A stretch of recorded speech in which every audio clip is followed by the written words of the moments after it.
Assalamualaikum warahmatullahi wabarakatuh.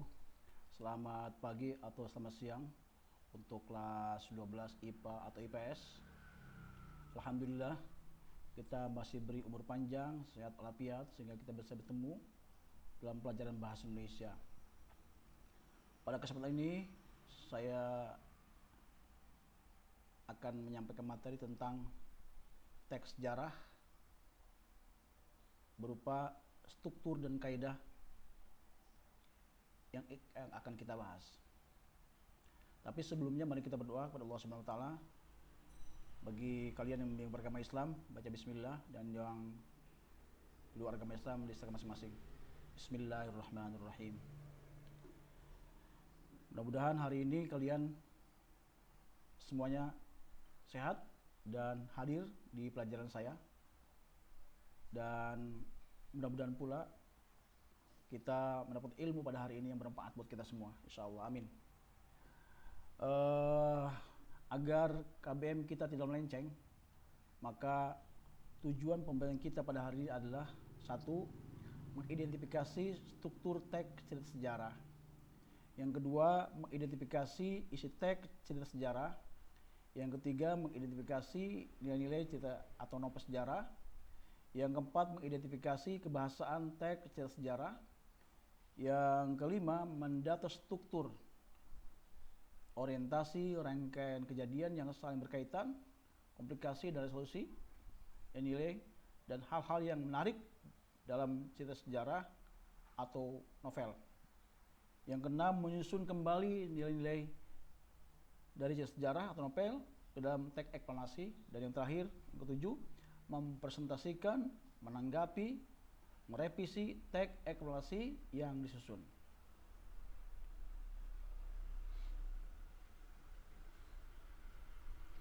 Kemudian materi yang akan disajikan adalah, atau yang kita bahas adalah struktur teks sejarah. Yang kedua, isi teks sejarah. Yang ketiga, nilai cerita sejarah. Yang keempat adalah kebahasan teks cerita sejarah. Nah, agar kalian paham apa itu teks cerita sejarah, perlu saya sampaikan bahwa dari SD, SMP, SMA kalian pernah belajar tentang sejarah yang disajikan sampai oleh guru-guru sejarah kalian.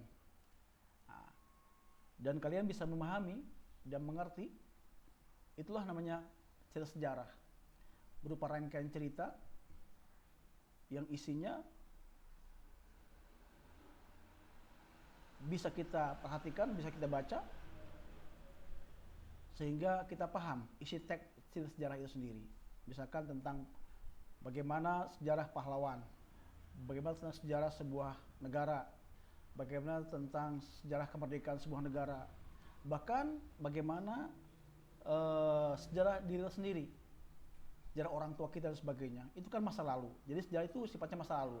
Namun dalam konteks ini teks cerita sejarah bersifat objektif. Jadi sumbernya ada, faktanya ada, datanya ada. Jadi tidak boleh fiktif. Nah, agar kalian paham tentang itu semua, saya akan sajikan contoh teks cerita sejarah tentang kota tua dalam link ingatan. Kalian pernah ke sana, pernah berkreasi atau pernah berstudy tour ke kota tua kota tua di Jakarta, dan saya ambil sebuah teks atau artikel tentang kota tua dalam ingatan dan bentuk tulisan. Ada 3 paragraf dalam teks sejarah ini. Saya akan bacakan paragraf pertama. Sebagai pusat kota, pusat perdagangan sekaligus permukiman penting di Asia sejak abad ke-16, kota tua adalah situs yang harus dijaga, dan kota ini hanya seluas 15 hektar. Tapi arti sejarahnya sangatlah besar bagi Indonesia. Nah, ini adalah disebut dengan orientasi. Jadi paragraf memperkenalkan, atau sebuah paragraf yang memperkenalkan tentang tempat yang menjadi bagian penting dalam sejarah kehidupan bangsa Indonesia. Jadi dalam paragraf pertama ini sifatnya adalah memperkenalkan, introduksi dalam bahasa Inggrisnya. Dan pada paragraf kedua, dimulai tahun 1526, penyerangan pelabuhan Sunda Kelapa oleh Fatahillah yang dikirim ke Sultan Demak menyebabkan penamaan Jayakarta pada kota yang memiliki tata kota pelabuhan tradisional Jawa ini.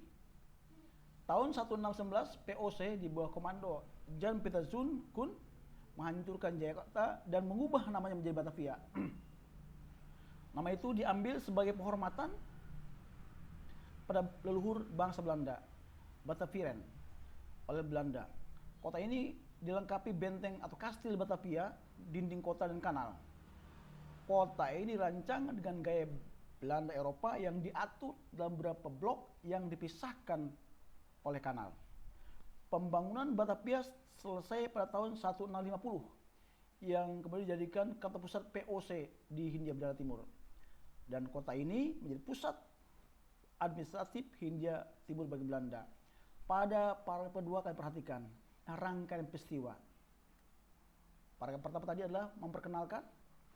Yang kedua rangkaian peristiwa di mana terjadi beberapa hal pada kota tua ini. Kemudian paragraf ketiga sebagai penutup atau reorientasi atau kesimpulan, tahun 1942 Batavia setelah mengalami perluasan wilayah berganti nama menjadi Jakarta, lalu menjadi ibu kota Indonesia. Namun peristiwa yang menjadi awal terbentuknya kota Jakarta kita kenang sebagai kota tua. Nah, mudah-mudahan kalian paham dengan cerita ini sehingga kalian bisa mengambil sebuah pelajaran bahwa ini yang disebut dengan teks cerita sejarah yang menerangkan atau mengisahkan tentang kota tua yang pernah kalian kunjungi mungkin. Nah, mari kita analisis. Yang pertama, teks cerita di atas termasuk teks cerita sejarah karena bersumber pada peristiwa sebenarnya di masa lalu. Teks cerita sejarah di atas memiliki tokoh, ada alur, ada latar, dan sebagainya. Tokohnya adalah Fatahillah, Jan Peter Zoon, dan POC. Alur ceritanya, yang pertama, orientasi pada para pertama terdapat pengenalan kota tua yang akan diungkap sejarahnya pada rangkaian peristiwa. Nah, pada rangkaian peristiwa, paragraf kedua dan tiga mengungkapkan kumpulan peristiwa yang melatar belakangi sejarah diungkapkan dalam bagian orientasi. Nah, orientasi pada akhir paragraf ketiga disebutkan pengulangan bahwa 15 hektar yang menjadi awal terbuktinya kota Jakarta kita kenang sebagai kota tua sebagai sebuah reorientasi. Poin penting yang harus kita pahami bahwa dalam teks cerita sejarah adalah salah satu jenis teks yang menceritakan kisah masa lampau yang benar-benar terjadi. Poin kedua, teks sejarah memiliki unsur tokoh, alur, dan latar. Strukturnya adalah orientasi, rangkaian peristiwa, dan reorientasi. Kemudian, poin keempat, teks sejarah berfungsi untuk mengenal lebih dalam tentang asal-usul suatu tempat. Misalnya, tempat kejadian peristiwa sejak zaman dulu hingga sekarang. Nah, kemudian kita lanjut ke kaidah. Tadi yang pertama adalah struktur teks sejarah, yaitu orientasi, rangkaian peristiwa, dan reorientasi. Dan sekarang adalah kaidah teks cerita sejarah. Kaidah teks cerita sejarah mencakup 3 hal. Yang pertama, sifatnya non-fiktif, artinya benar-benar terjadi, sumbernya ada, dan bahasa menggunakan bahasa produk waktu yang sangat jelas dan faktual. Lebih jelasnya, kaidah-kaidah dalam teks sejarah itu diantaranya sebagai berikut. Pertama, bersifat non-fiktif, benar-benar adanya. Teks sejarah dapat dibuktikan kebenarannya melalui dokumen sejarah. Dan demikian, tokoh, alur, dan latar yang diceritakan dalam teks sejarah haruslah nyata dan bukan rekaan penulis. Berikutnya, bersumber dari sejarah, bukan dongeng. Saya yakin kalian paham, sejarah dan dongeng berbeda. Hal yang membedakan teks sejarah dan teks lainnya adalah sumber yang dijadikan dasar penulisan adalah sejarah atau peristiwa yang benar-benar terjadi. Peristiwa yang tercatat dan tetap diingat masyarakat karena mengandung nilai yang tinggi. Jadi teks cerita sejarah itu mengandung nilai yang tinggi. Kita bisa belajar dari sejarah masa lalu. Misalkan tentang sejarah perjuangan Pangeran Diponegoro, sejarah perjuangan Soekarno, sejarah perjuangan pada masa almarhum Haji Habibie, sejarah perjuangan pada masa Presiden pada Megawati masa lalu. Dan kita juga bisa belajar dari beberapa peristiwa dunia, dari peristiwa tokoh-tokoh yang lain dan sebagainya, sehingga kita bisa mengambil manfaatnya. Itulah nilai yang terkandung, yang muncul atau yang ada dalam teks cerita sejarah. Nah, kemudian menggunakan bahasa naratif bercerita. Kemudian ada petunjuk. Petunjuk berupa konjungsi yang digunakan untuk menyambungkan dua buah frasa atau kalimat. Misalnya setelah itu, karena itu, dan sebagainya, sebagai konjungsi yang menyatakan urutan peristiwa. Saya kata selanjutnya, berikutnya, setelah itu, dan sebagainya. Itu adalah konjungsi yang sifatnya menyatakan urutan. Dan fungsi keterangan merupakan kata yang mengungkapkan subjek, predikat, dan keterangan. Sudah kita kenali bahwa fungsi dalam kalimat dari subjek, predikat, objek, dan keterangan. Contoh, pada tanggal 16 Agustus 1945 telah terjadi pengumuman di kota Hiroshima, Jepang. Saya ulang, pada tanggal 16 Agustus 1945 telah terjadi pengumuman di kota Hiroshima, Jepang. Ini ada fakta sejarah. Ada waktu, ada tanggal, dan ada tempat. Dan ini bicara masa lalu. Nah, ini namanya sejarah. Kemudian yang kedua, isu Soekarno dan Rajiman Wiruningrat diterbangkan ke Dalat 20 km di sebelah timur Laut Saigon, Vietnam, untuk bertemu dengan Jenderal Marskal Terauchi. Ini juga fakta sejarah. Kemudian penyusunan teks proklamasi dilakukan oleh Soekarno, M. Hatta, Ahmad Subarjo, dan disaksikan oleh Soekarni, BM Dia, Sudiro, dan Said Malik. Petunjuk keterangan dibagi menjadi 3 bagian, kan tempat, waktu, dan cara.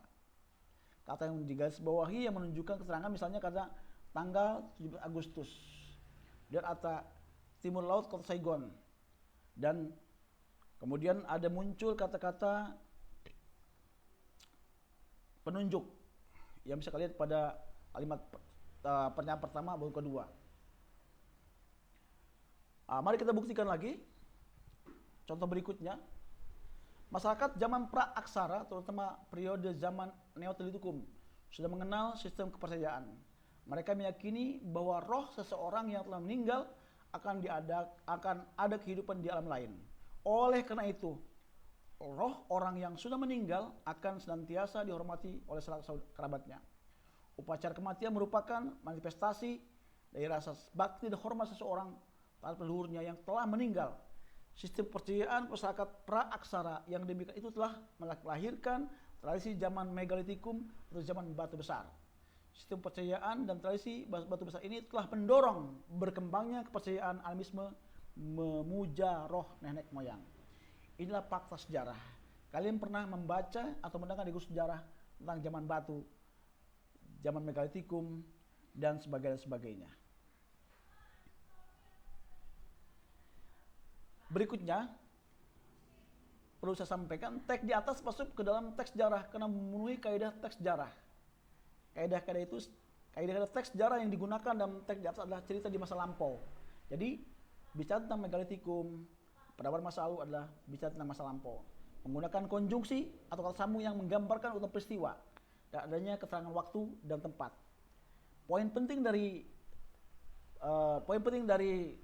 paragraf yang saya bacakan tadi adalah kaidah dalam penulisan teks sejarah adalah sifatnya non-fiktif. Sumbernya dari peristiwa sejarah dan bahasa menggunakan penunjuk waktu yang sangat jelas dan faktual. Kemudian kata keterangan dibagi menjadi 3 bagian, keterangan cara, keterangan waktu, dan keterangan tempat. Nah, kita simpulkan bahwa struktur teks sejarah ada 3, yaitu orientasi, rangkaian peristiwa, dan reorientasi. Dalam ciri kebahasannya menggunakan keterangan waktu, masa lalu, kemudian keterangan tempat, dan sebagainya. Nah, sebagai latihan, saya berharap kalian nanti bisa memahami teks sejarah dengan membuka internet atau buka paket bahasa Indonesia dari Kemendikbud. Kalian perhatikan di sana ada beberapa contoh tentang teks sila sejarah. Setelah itu kalian jawab pertanyaannya berikut ini. 1. Tuliskan judulnya. 2. Tuliskan isi ceritanya. Yang ketiga, tuliskan strukturnya. Dan keempat, sebutkan kaidahnya. Mudah-mudahan pertemuan kita pada hari ini membawa manfaat dan kalian paham semuanya insya Allah. Kalau ada masalah, ada yang kurang paham, nanti bisa menghubungi saya. Demikian, Assalamualaikum warahmatullahi wabarakatuh.